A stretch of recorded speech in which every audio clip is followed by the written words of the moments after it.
Jay here for Stretford Paddock. We're live with a bit of breaking news. As you've probably seen, David Ornstein has posted about Brentford's Bryan Mbeumo wanting to come to Manchester United and Manchester United beginning talks with Brentford to make that move happen. Bit of a surprise that this is sort of broken on a Monday night, especially so soon after the Mateus Cunha deal was confirmed as well. So get involved in the chat in the comments. Let me know what you think about this. We're going to have a little chat and a discussion about it all now because I'm a bit stunned, to be honest with you. It's a surprise and a pleasant surprise because Mbeumo is a player that I admire. I know a lot of people out there I speak to admire him as well. Obviously gets a lot of goals, a lot of assists. And now it looks like he's coming to Manchester United, or he could be coming to Manchester United. It looks as though he probably will be, to be honest with you. That's why we've gone live. That's why there's a lot of excitement. David Ornstein, tier 1 journalist, when he says something, everyone sits up and takes note. And it seems as though this is going to happen. This looks like it's edging towards happening. So let's get into the details of this sort of announcement of the news, the breaking news that we've got, and then we'll get into some of the comments as well. Make sure, if you've not done so already, you are hitting that like button, and also please subscribe to the channel. I want to get to 800,000 subscribers. Right, so Ornstein about an hour ago, forgive me for slacking. It took me an hour to go live. It's my son's birthday, so we had to do the cake and all that business. Happy 10th birthday to my son Ellis. Ornstein says, Bryan Mbeumo decides he wants to join Man United, and MUFC now expected to open talks with Brentford in bid to sign 25-year-old forward this summer. Likes of Arsenal, Newcastle, Spurs, all interested, but Cameroon international favours Old Trafford if deal agreed. There's an article here in The Athletic. That was a sort of the tweet. And then it goes into the article and it says last season was the Cameroon internationals most productive since joining from French side Troyes in 2019, contributing 20 goals and 8 assists. 28 goal involvements was phenomenal. It's attracted interest from the likes of Arsenal, Newcastle and Spurs, but Mbeumo favours a switch to United if they can strike a deal with Brentford. Brentford coach Thomas Frank admitted in May that the club would be open to selling this summer if an appropriate offer arrived. So it also says Mbeumo has 18 caps at international level for Cameroon, scoring 4 goals. Very, very exciting news, that, innit? Bryan Mbeumo, who's a player that loads of us admire, loads of us want, or you know, would want at Old Trafford. Well, yeah, want. I don't know why I'm trying to confuse issue there, but there's a bit of reservation, a bit of a question. Could we actually get that deal? You look at other clubs involved. Some of them have got Champions League football. I think all of them, actually. The clubs that were interested have Champions League football. United don't have that. But as Ruben Amorim said not so long ago, he said, we don't just want players that only want to come for Champions League football, which is kind of handy considering we haven't got it. We want players that want to come and do a job and play for Manchester United. And it seems that Bryan Mbeumo is one of those people. Very exciting. Get involved in the chat in the comments. Let's get into it, and then we'll start going through some of the stats. Let's get into some numbers when it comes to Bryan Mbeumo. But first of all, I want to hear what you guys think about this. Are you as excited as I am? Do you think this is going to be a big move or good move for Manchester United? We'll get into all the details as well about the fee and all the rest of it. Let me know what you think. It seems like this has gone down pretty well. Nice to see United are moving so fast in the transfer window, says Dal TV. Oh my God. Oh, sorry. Only lucky Jay doesn't work in his space. Hardest working man in football, says Gary Greeley. Thank you, my brother. Lokis Chaos or Chaos. I've just forgotten how to read. I'm that excited. He says, or they say, need Loki's Chaos. That's a Marvel thing, in it, Loki. Sorry, I've lost the plot. Need more goals to get back to 0 with Teflon gloves in net, so he's not a big fan of Andre Onana. They can have 50 million and we'll throw in Ghana for free, says Kieran King. A full name Huggy says, good evening, ladies and gentlemen. Also, Tamil says, Jay, we're still one of the biggest clubs in the world. Players will still come to us. We still have that pull up the paddock. I'm glad you said that, right? Because I went on one of the radio, I think it was Talk Sport or something the other week, and they were saying to me, why would players come to Manchester United? What are players? It might not have been Talk Sport. It might have been another one. Sorry. It was a radio station. I can't remember. It was yesterday. And they were saying, why would players go to Manchester United? What can Manchester United offer players? And I was like, hang on a minute. Manchester United are still the biggest club in England. We just are. We're still a club who's got, 70,000 fans through the gate every week. How many other clubs can say that? We're still a club with rich history. one of the, other than Liverpool, we've got probably the best history in terms of the amount of trophies we've won. Then you look at the global fan base as well. I don't think there's many clubs, if any, that have got as many fans around the world as Manchester United. So we're still a huge club. Yes, we are going through a difficult time. We're going through one of the worst times in terms of the quality of the football that we've experienced in recent memory, if not distant memory too. But you can't just ignore that Manchester United are a massive club and ignore that many players, when they were kids, probably dreamed of playing for Manchester United, and that might look at United and say, do I want to play for a club where I can play in front of 70,000 fans every week? I won't mind it. So there's still a big draw there. There's still lots to offer. And Bryan Mbeumo, I'm guessing, we'll get into this shortly, but he's going to get a good deal. He's going to increase his wages. And plus, you can kind of sell this to a player. You can go, look, we've got a new manager. We've got a young manager. We've just brought in Matheus Cunha. We've got all the young players coming through the ranks who are, doing very well and are sort of highly regarded. You can come and join us and be part of this almost revolution. Now, some players might go, no, I'd rather go to an Arsenal or Newcastle, where they're a little bit more further down the line in terms of where they need to be. They're teams that are challenging at the top end of the table. But some players, and Bryan Mbeumo appears to be one of them, might relish that chance, might relish the chance of being something, of being a part of Manchester United's hopeful resurgence and being at the biggest club in the land. That is going to be an attractive proposition for any players. It's just, is it attractive enough when you've got other suitors? And it seems for Bryan Mbeumo, it is. Brian Casey says, great name. Okay. Red Lad says, Jay, all the lottery machines were named after Arthurian characters. The one you were thinking of was Genevieve. Thank you. Jay, what do you think of bringing in Taremi from Inter Milan as a rotation striker? He doesn't cost too much and played a key role in Porto and Inter Milan. We need options. We need options in attack, especially with a bit of experience. Let me know what you think. I'm up for anyone who can do a job at Manchester United. I am worried a lot about the striker situation. Now, it looks like we're making moves to the number 10s. You've got Matheus Cunha. I think Bryan Mbeumo will be one of them 10s, but could he be a striker? Could he come in and play as the 9? Let me know what you think, right? I want to get into this because I've seen Brentford a few times. I've been very impressed with Mbeumo whenever I've watched him. Obviously, he sort of stepped up, didn't he, when Ivan Toney got suspended. If you remember, Ivan Toney got suspended and Bryan Mbeumo was the guy that sort of made Brentford tick after that, because a lot of people thought, well, now they've lost Toney, Brentford are going to be in all sorts of trouble. But Bryan Mbeumo was the one that steps up. I mentioned this earlier, I mentioned it again. So 20 goals and 8 assists in 38 appearances for Brentford is phenomenal. That can't be ignored.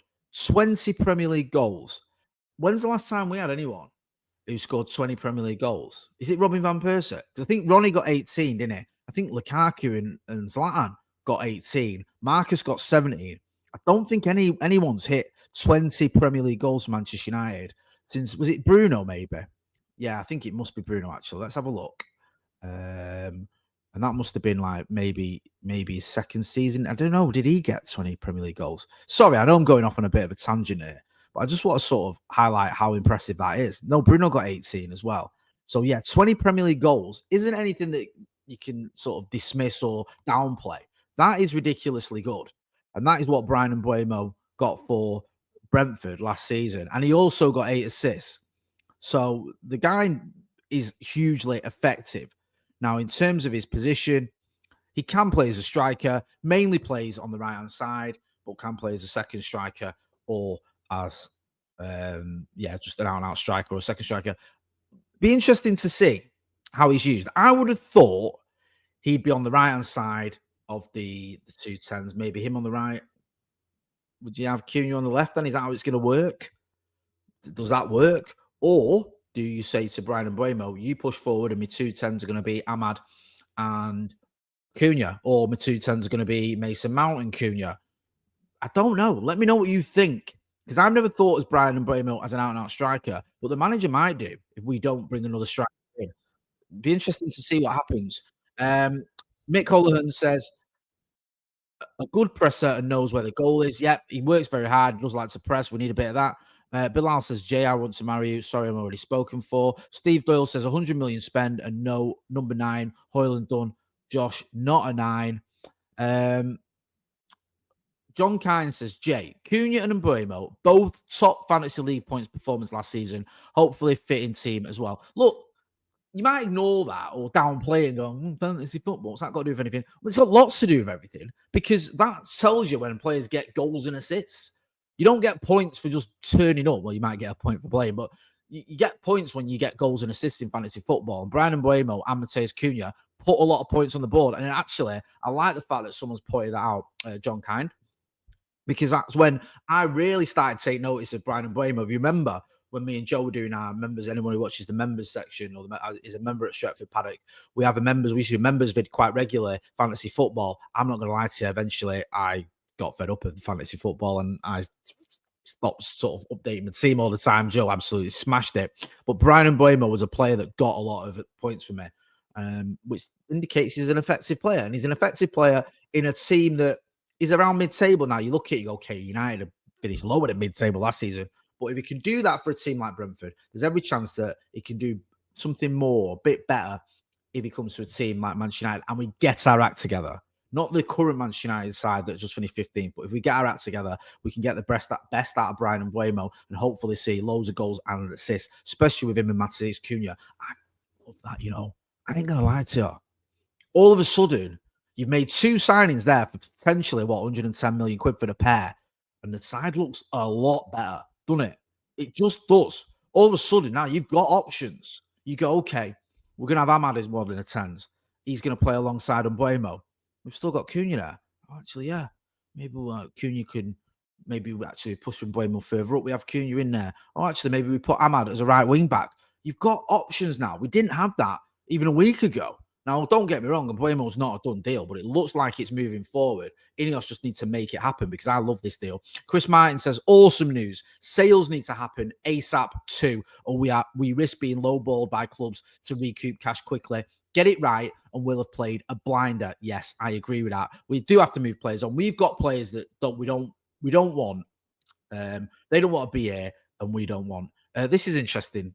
Says here, someone says, if Jay had a beard, he'd look a little like Mbeumo still. Does anyone remember when I did have a beard? Right, do you know what? I'm going to find this now because I used to have a beard. It's a lockdown beard, and it wasn't a very good one, right? I'm not proud of my beard in lockdown, but if you remember when we went from full-time Devils, and I will get back to the Bryan Mbeumo news in a minute and the comments. Keep the comments coming and make sure you are hitting that like button. But when we started Stretford Paddock, went from full-time Devils to Stretford Paddock, if you remember those early videos I was on post-lockdown, and I mean early ones, we're talking about the first couple of months, then I had a beard. I obviously had a bald head because I didn't have loads of hair on my head. And did I look like Bryan Mbeumo? I'll let you lot decide that. I'm trying to find a picture I can show you. Sorry, I know this makes great viewing, doesn't it? We won't talk about Bryan Mbeumo, and Jay's flicking through his old pictures trying to show one of him looking like him when he had a beard. But I'm almost there, so bear with me. So yeah, nearly. Oh, Jesus, works. I'm going to give up in a minute because this is taking too long. Sorry about this. This is just terrible where everyone's waiting to talk about Bryan Mbeumo, and I'm trying to find the time when I had a beard, and I can't even find it. Oh, I might have to just give this up. Sorry. Right. Yeah. Oh, there you go. Right. So that's when I had a beard. Is that Bryan Mbeumo? It's a brown guy with a bald head and a beard. There you go. I'm glad you waited for that. Verum in Omnibus says, if United can't get their acts together with Mbeumo, Cunha, Ahmad, Mount, Kobe, Xerxes, the curse is real. Joshua Xerxes, I've not even mentioned him. A lot of people, including Adam McCullough, absolutely love Joshua Xerxes. There's a bit of an option as well. Kobe Mainu. I think Kobe Mainu can play in the 10 as well. I'd like to see him further up the pitch. But if he's not needed in the 10, maybe we can put him back in midfield and get a tune out of him there. Very, very talented footballer. I think there's going to be a lot more to come from him. Don't give up on Kobe Mainu. I wouldn't. Jay, WTF, that's the face a creep makes at the last girl at the club at 3 a.m. in the morning. I wouldn't know. I haven't been in a club at 3 a.m. in the morning for a long time. And the only faces I make at women are my own missus. And I'd like to think it's not too creepy. Steve said, good players can enable others to unlock their potential. With these two 10s, Højlund can turn it around if he stays. Do you believe that? Do you think that? I know Steve does. Do you think Rasmus Højlund now could benefit from the likes of Mateus Cunha and Bryan Mbeumo coming into Manchester United? Does this give him a new sort of lease of life? Does this make him suddenly that player we thought we saw in that first season? Because I think Rasmus Højlund might end up staying at United. I think he might do. I think with the fact we've got to get rid of Marcus Rashford Looks like Garnacho's done. Jadon Sancho, Anthony. I'm not so sure we move on, Rasmus Højlund. I think he stays. And if he does stay, then maybe maybe this gets the best out of him. Right, here's one for you. Jay Porter deluded Jay, pretending his club are big. We are big. We're the biggest club in Britain. We are. Like, we're pretending the club are big. Okay. Tell me who you support and tell me how many fans you get through the gate every week. Tell me that. Tell me how many fans you got worldwide. Let's not pretend that Manchester United aren't a big club, because we are. Let me know as well what you think of this move. Let me know what you think about Bryan Mbeumo. Let me know how you think he fits into this system. What are the next moves? It feels like as soon as we get a transfer, it's already on to the next ones. I was talking yesterday about Matheus Cunha, and I said, I think we were all saying in the chat, weren't we? Right, Cunha looks like it's done. Let's get the next one done. And it looks like Manchester United are doing that. Looks like Manchester United are doing the whole, right, we've got one done, straight on to the next. And that's what we need.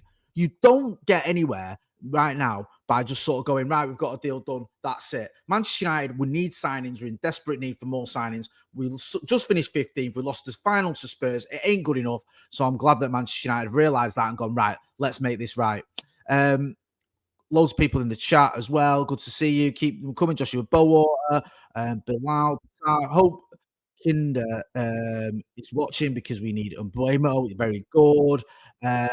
Jibak Sahu says, surely this means Bruno is on his way out. We won't turn down 100 million to play him DM or as a rotation option. If so, we still need a mega name up front. What does this mean for Bruno Fernandes? Let me know what you think, because Bruno Fernandes, obviously, there's links with him going to Al Hilal. It looks at one point like that wasn't happening. Then it looked like it was. We don't know what the outcome of that is going to be just yet. It's sort of up in the air. Maybe he's going to go. Maybe he isn't. I don't know is the honest answer. I really don't know. I think that I said this morning when I did my news, I said probably not.